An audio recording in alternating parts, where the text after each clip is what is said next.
दोस्तों, दालमंडी के चौड़ीकरण के चल रही कवायद के बीच में प्रशासन का उत्पीड़न का आरोप लग रहा है प्रशासन के ऊपर। इस उत्पीड़न के आरोप के बीच में जिस वक्त मैं ये वीडियो शूट कर रहा हूं आपके लिए, जिस वक्त इस प्रेस कॉन्फ्रेंस को मैं कवर करने आया हूं, उसके चंद लम्हे पहले समाजवादी पार्टी के कार्यकर्ता को नई सड़क चौराहे से चौक पुलिस लगभग घसीटते हुए लेकर के गई है।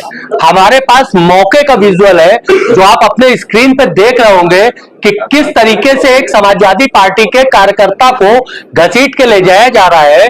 समय बदलता गया, कुछ आगे बढ़ने के बाद दुकानदारों ने विरोध किया। फिलहाल मिल रही जानकारी के अनुसार इमरान बबलू के ऊपर सरकारी कार में बाधा पहुंचाने का एक एफआईआर दर्ज हुई थी पिछले दिनों मदीना कटरे को लेकर के।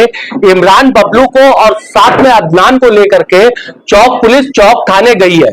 मगर एक बड़ा सवाल है कि क्या एक संभ्रांत नागरिक के तरीके से इमरान बबलू को नहीं ले जाया जा सकता था, और या फिर अगर कोई नोटिस तामील करवानी है चौक पुलिस को तो क्या नोटिस एक संभ्रांत नागरिक के तरीके से नहीं तामील करवाई जा सकती थी? खुली मार्केट के बीच में घसीट कर ले जाने का कहीं दहशत बनाने की तो मंशा नहीं है। बहरहाल साहब, हम मुद्दे की बात पे आते हैं। कल जो है कांग्रेस के प्रदेश अध्यक्ष अजय राय से मिलने के लिए दालमंडी के कारोबारी गए थे। प्रदेश अध्यक्ष अजय राय ने इस चीज का आश्वासन दिया था कि हम अपने अधिवक्ताओं की टीम आपके जो है मदद के लिए भेजेंगे। अधिवक्ताओं की टीम आज आई, दालमंडी के दुकानदारों को, किराएदारों को, मकान मालिकों से उनसे मुलाकात किया, पूरी समस्या जानी। अब आगे के नजरिए के बारे में उन्हीं से बात करते हैं। वकील साहब, दालमंडी में चौड़ीकरण की कवायद चल रही है। एक विकास की गंगा आकर के नई सड़क पे रुकी थी, दालमंडी चौड़ी हो जाएगी तभी गुजरेगी। अभी कांग्रेस के तरफ से आपको भेजा गया, या क्या निष्कर्ष निकाला आप लोगों ने? देखिए, चौड़ीकरण का विरोध नहीं, विरोध हो रहा है अवैधानिक तरीके से, फोर्सफुल्ली, जबरदस्ती लोगों का उत्पीड़न करके जो कार्य किया जा रहा है, यहाँ के लोग उसका विरोध कर रहे हैं। चौड़ीकरण का विरोध तो मुझे कहीं नजर नहीं आया।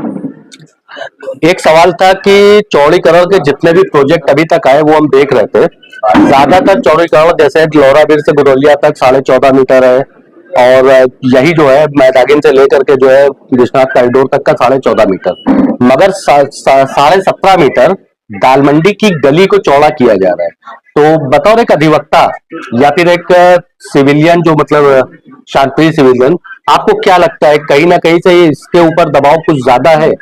नहीं, बिना दबाव के तो ये संभव नहीं है, क्योंकि इतनी सकरी गली को इतना चौड़ा करने का जो विकास के नाम पे किया जा रहा है, ये इसमें मनसा कहीं न कहीं से उत्पीड़न का दिख रहा है। मनसा ही उत्पीड़न का दिख रहा है, पहली बात। दूसरी बात, 17 फीट करें, 17 मीटर करें या 100 मीटर करें, ये विषय उसका नहीं है। विषय ये है कि जो हाई कोर्ट में डीएम ने एक एफिडेविट दिया कि हम कंसेंट से चीजों को आगे बढ़ाएंगे, वो चीज मौके पे नहीं दिख रही है। कहीं से भी लोगों का कंसेंट, जो कंसेंट, फ्री कंसेंट लेने की बात है, वो दिख नहीं रहा है। यहाँ फोर्सफुली काम किया जा रहा है, जबरदस्ती काम करने का प्रयास किया जा रहा है। ऐसा यहाँ के लोगों से मिलने के बाद पता चला है। एक कानूनी दावपेच का सवाल है, तो थोड़ा सा आपकी सलाह चाहिए। एक मदीना कटरा है, पिछले दिनों एडीएम साहब वहां गए थे, डीओ लेकर के, 1984 का डीओ है, लेके गए थे कि साहब अभी हमको इसको तोड़ना है। महिलाएं धरने में बैठ गई थी। 84 का डीओ था, वो अभी जागे हैं 40 साल के बाद। तो हो सकता है शायद जो है वीडियो के उपाध्यक्ष जी कहना चाह रहे हैं, गर्व से कहो हमारा विभाग जो है घूसखोर है, 40 साल तक हमारी फाइल डीओ की दबा के रखा था। उस मदीने कटरे में आपसी विवाद पारिवारिक चल रहा है, और अदालत ने स्टे दे रखा है कि किसी भी बाहरी व्यक्ति को ना इसमें से कोई पक्ष बेच सकता है, ना ही इसकी नवैयत बदल सकता है। तो क्या प्रशासन के पास या बीडीए के पास ये अधिकार होगा? ये स्टे जो है क्या प्रशासन के ऊपर भी लागू है या फिर सिर्फ और सिर्फ वादकारियों के ऊपर? देखिए, 40 साल पहले का ऑर्डर वैसे ही ओवर रूल हो जाता है। ठीक है, एक सर्टेन पीरियड है, संभवतः 12 साल या क्या ऐसे करके है।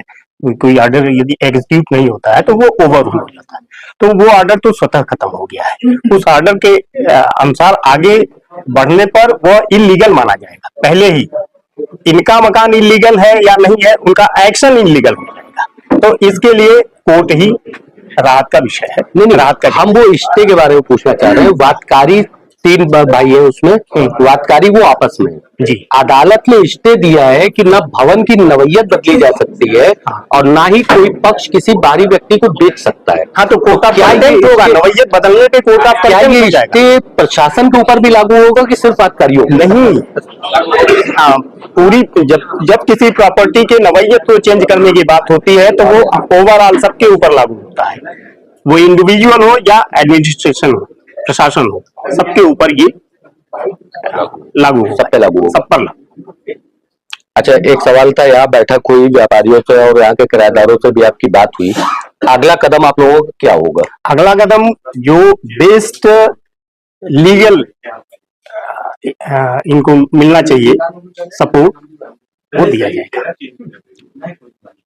आप लोगों की तरफ से कोई ज्ञापन वगैरह की बात है? ज्ञापन दिया जाएगा कल चल करके, जो जो यहाँ के पीड़ित लोग हैं इनकी समस्याओं को कमिश्नर साहब को दिया जाएगा, सबको साथ लेकर के। हमारे दर्शकों से और दालमंडी वासियों से जो पीड़ित हैं, हाँ, उनसे आप क्या कहना चाहते हैं? उनसे हम यही कहेंगे कि आप किसी भी 12 किलोमीटर दूर पुनर्वास की बात डीएम साहब कह चुके हैं कि हम आपको मोहन सराय या लोटा में बसा देंगे। 12 किलोमीटर विद इन 1.5 किलोमीटर इनको सेटल करने का प्रोविजन है जो लॉ कहता है, और यदि इनकी कंसेंट 12 किलोमीटर दूर पे कंसेंट यदि बनता है तो वो भी हो सकता है, लेकिन कंसेंट फ्री कंसेंट, कंसेंट मतलब फ्री कंसेंट, फोर्सफुली कंसेंट को कंसेंट माना ही नहीं जाता है। तो यहाँ पर आने के बाद ऐसा लगा कि जो भी चीजें हो रही हैं वो जबरिया हो रही है, फोर्सफुली किया जा रहा है, तो ये लोग बुरी तरह से डरे सहमे हैं, पीड़ित हैं, और कानून का राज होना चाहिए। एक कानूनी सलाह दे सकते हैं हमारे दर्शकों को? अभी एक लक्ष्मी कटरा पुल टूटा, उसमें 13 दुकानदार थे, 13 दुकानदार वहां पे किराएदार के तौर पे थे, वो काफी टाइम से जो है वहां रह रहे थे, समय से किराया दे रहे थे, उनको कोई भी ना मुआवजा मिला ना कोई समय मिला, उनकी दुकानें पूरे भवन को तोड़ दिया क्योंकि वो भवन स्वामी ने भवन बेच दिया था। क्या आज की तारीख में लक्ष्मी कटरा के वो जो किराएदार थे जिनके पास 2 महीने एडवांस की, अभी जो महीना चल रहा है इसके अलावा 2 महीने एडवांस की भी किराएदारी की रसीद है, क्या आज की तारीख में अदालत उनको कोई जो है शेल्टर दे सकती है? एकदम इनको राहत मिलेगा कि इनका जो राइट का वायलेशन हुआ है, उस राइट को फिर से रीस्टैंड करने के लिए इनको कोर्ट जाना चाहिए कि हम इस हद तक हमारा ये नुकसान हुआ है अधिकारों का, हमको फिर से मेरे अधिकार को पुनर्जीवित किया जाए, और जो चीजें हमारा नुकसान हुआ है उसकी भरपाई प्रशासन के द्वारा कराई जाए। और हमारे दर्शकों के लिए कोई अगर संदेश देना चाहते हैं? संदेश ये है कि यहाँ के लोग पहले तो भयभीत न हो, दूसरा ये है कि किसी भी तरह का कोई अवांछित शब्द या हिंसा जैसे चीजों पे न जाए, कानून पर विश्वास रखें और कानूनी लड़ाई लड़ें, इनको राहत मिलेगी पक्का। दोस्तों, कांग्रेस के भेजे हुए अधिवक्ताओं का ये समूह है। हम माजरत चाहते हैं कि काफी अधिवक्ता यहाँ पे हमारे कैमरे पे फ्रेम में नहीं आ सके, लगभग 30 से 40 अधिवक्ताओं को का समूह जो है कांग्रेस ने भेजा। ये लोगों का कहना ये है कि कल ये जो है कमिश्नर को ज्ञापन देंगे और इसके अलावा सारी कानूनी लड़ाई में पूरी तरीके से समर्थन करेंगे। ऐसी खबरों के लिए जुड़े रहे आप हमारे साथ। मैं तारिक आजमी, अल्लाह हाफिज।